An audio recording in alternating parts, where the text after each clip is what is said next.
Ya, balik lagi sama gua di Ruang Ada. Kali ini gua mau ngebahas tentang kolektor kepala manusia.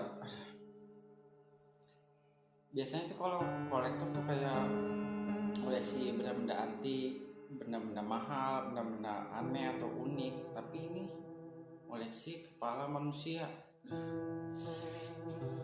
Kebayang itu gimana koleksinya.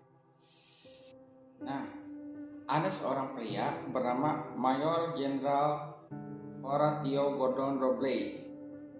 Ia masih tergolong sebagai seorang kolektor. Tapi benda yang dikoleksi itu cukup buat kaget ya. Kenapa gue bilang cukup buat kaget? Karena bukan barang antik atau barang yang unik atau barang yang aneh atau barang yang mahal.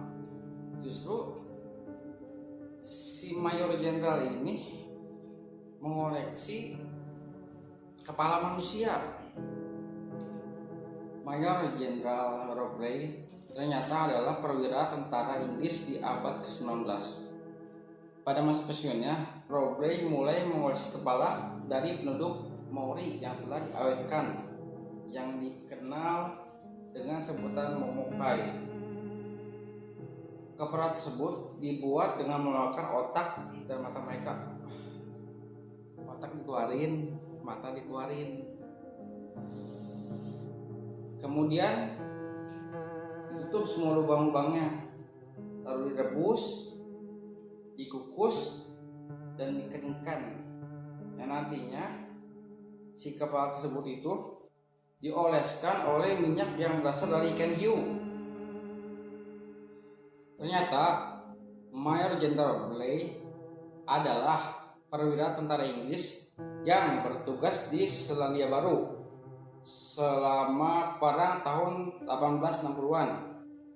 Nah, di sini dia mengaku bahwa dia itu tertarik pada etnologi dan terpesona dengan seni tato, sekaligus jadi ilustrator yang berbakat pada akhirnya. Nah, oleh karena itu, karena ketertarikannya pada tato dan menjadi ilustrator yang berbakat, akhirnya si Robley ini menulis buku yang berjudul tentang Maori Tattooing.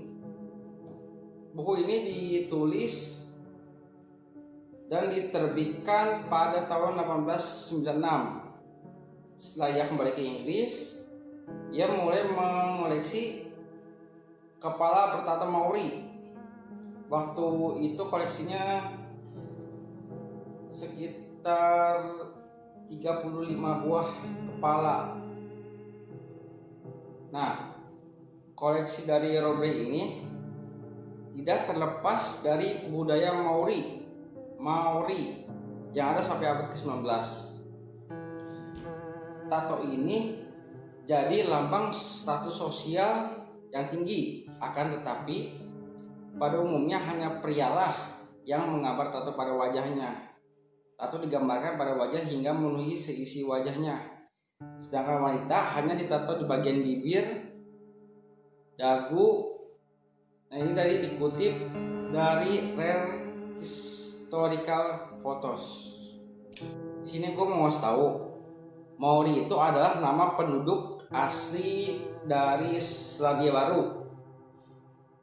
Dan bahasanya, kata Maori artinya ialah normal atau biasa dalam bahasa Maori dan merujuk pada makhluk-makhluk yang hidup berbeda dari dewa-dewi.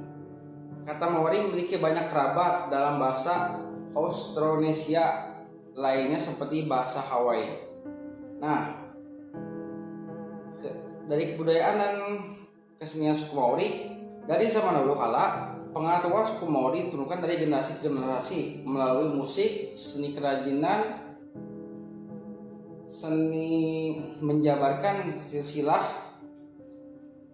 seni memahat, seni memintal, dan seni tato masih dipraktikkan di seluruh negeri sampai saat ini.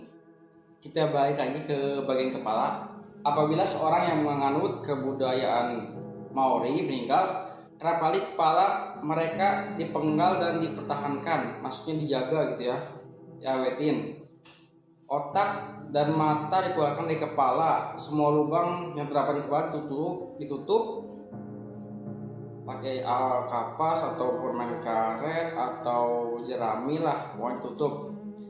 Setelah semua lubang tutup, kepala yang sudah dipisahkan tersebut akhirnya direbus atau dikukus dalam oven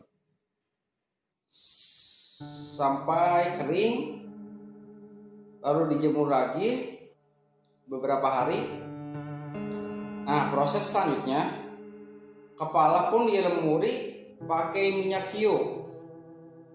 Kepala yang diawetkan dengan cara tersebut disebut memokai. Nah, cara tadi yang ditutup pakai jerami, yang dikukus, yang di oven, yang dijemur itu namanya memokai.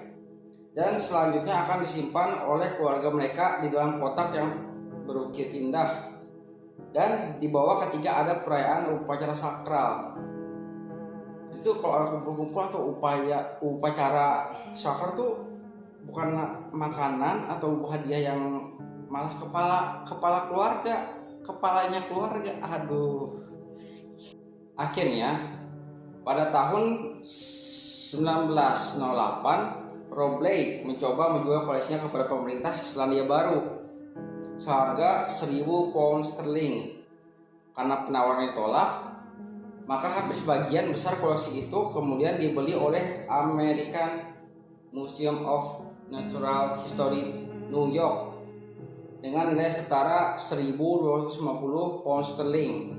Nah, ternyata baru-baru ini dimulailah kampanye untuk memulangkan kembali ratusan memokai yang dimiliki museum maupun koleksi pribadi di seluruh dunia. Jadi mungkin kepala yang udah jadi diukir, ditato itu diminta kembali sama suku Maori, mungkin dari Selandia Baru diminta lagi untuk dibalikan dari museum-museum atau dari koleksi pribadi, diminta dibalikan ke tempat asalnya. Ya, sekian pembahasan gua tentang kolektor kepala manusia. Jangan lupa di like, di komen, di subscribe channel gua Ruang Ada, oke? Biar gua semangat terus ngebahas tentang macam-macam hal janggal yang ada di dunia ini, oke?